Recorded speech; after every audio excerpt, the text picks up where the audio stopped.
Stacey Can or making strawberry rhubarb jam. So you're gonna need your measuring bowl with your sugar. You're gonna need strawberries. This recipe calls for 4 cups of strawberries, 4 cups of rhubarb, chopped up. Just follow your recipe. You need some lemon juice. Remember, you gotta have bottled lemon juice and not a fresh lemon juice for the pH consistency for the acid purposes. And you're gonna need your pectin. It's good to have 2 bowls. You're gonna need to take some of the sugar from your pre-measured sugar, put it in a separate bowl to add your pectin to, because if you don't and you just dump the pectin into your jam, it clumps up. So it's better to mix the 2 together before dumping it for a smoother consistency. The other tools you're gonna need, obviously, is a big pot. You're gonna need your Headspace tool, your ladle, your spatula, a big spoon, a jar lifter. We got our lid lifter here too. Yeah, I'm hunkered down here. You're gonna need a funnel to put into your jars to pour your stuff in. You need a glass for ice water to put your spoon in, because this is what you'll use for your pectin test. More to that later. Some a pan with your lids in it and hot pads, and your jars in your canner heating up as we speak. So that is what we're gonna be doing today. We're gonna rock and roll with this. Hello. So we got the 4 cups of strawberries, 4 cups of rhubarb, and I'm adding the sugar and the pectin combo together. I'm gonna give this making lots of noise, quick stir. Stir that up just a little bit. I got the heat on high. And I'm also gonna add in the 2 tablespoons. This recipe calls for 2 tablespoons of lemon juice. You wanna do bottled lemon juice, remember? Not fresh. You need the pH consistency there. So we're gonna wait until we get this up to a rolling boil that you cannot stir away. So now we have a rolling boil that you can't stir away. I will be adding the sugar. Again, don't look all you want. It's a lot of sugar, but this is actually a lot lower than some of the sugar pectins, the regular no sugar pectins, I should say, which call for more sugar than the fruit that you have in the pot. So it is a way to control the amount of sugar by using a low sugar, no sugar pectin. So we're gonna bring that to a rolling boil, and then we'll set the timer for 1 minute. We got a rolling boil here. Got a rolling boil. I'm gonna start the timer. So we have a rolling boil. I'm gonna go ahead and cut the heat. Now that's timed for 1 minute. You'll see there's foam on the top of the pot, and you can go ahead and remove that if you want by scraping it off with a spoon. I don't care, some people do. I'm also gonna take this opportunity to do a pectin test. So we're gonna take our spoon out of our ice water and just scoop, get a good scoop in there. We're just gonna wait and see what this looks like as far as, you gotta let it cool. You gotta let it cool for just a minute or 2 before you start lidding the jars and such. This is where you would determine if you need more pectin or not.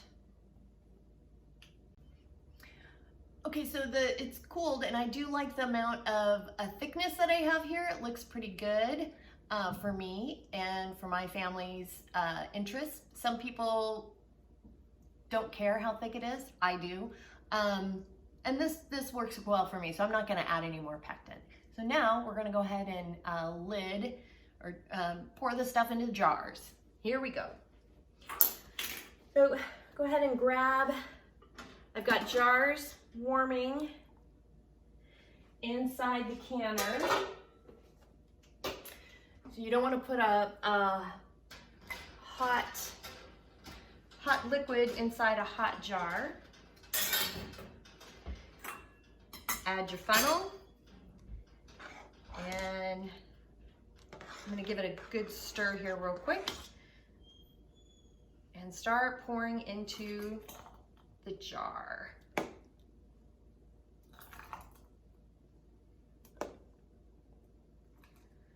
This, you need to get that up to 1/8 of an inch. So I do know I need a little bit more than that. And we'll get out our Headspace tool. And yep, I am where I need to be for 1/8 of an inch.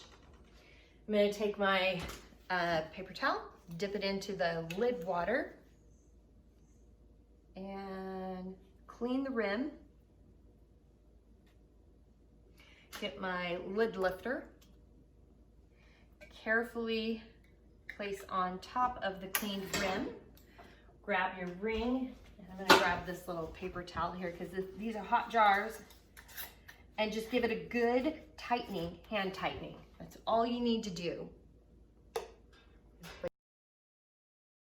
And repeat.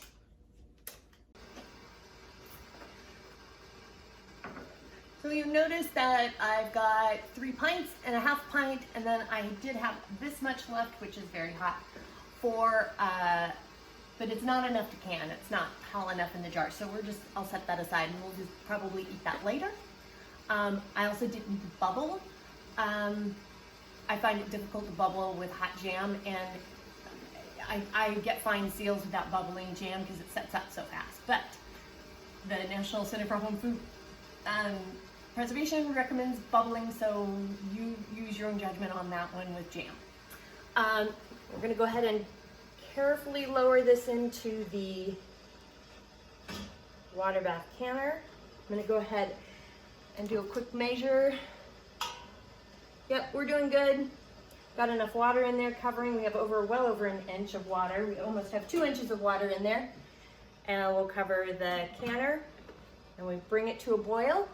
And once it comes to a rolling boil, I'll set the timer for 10 minutes. And you're done with the timer, so it's now time to take the lid off. Remember, open the lid away from your face so you don't get look at that steam. That is not a good facial, okay? That will burn your face off. So I got my gloves on, and you'll notice, it's one of the reasons why I like the silicone gloves. Well, the rack handle fell down. So we're gonna pull that up gently. Sometimes you can do it, sometimes you can grab it with your silicone glove. So very carefully lift everything out of the canner. And gently pull them out. And again, I do a little tip just to get a little bit of the water out. I also kind of do a first one in, first one out type philosophy, but you can do whatever you want. And we tip them about 1 inch apart, setting them up apart so they can cool properly.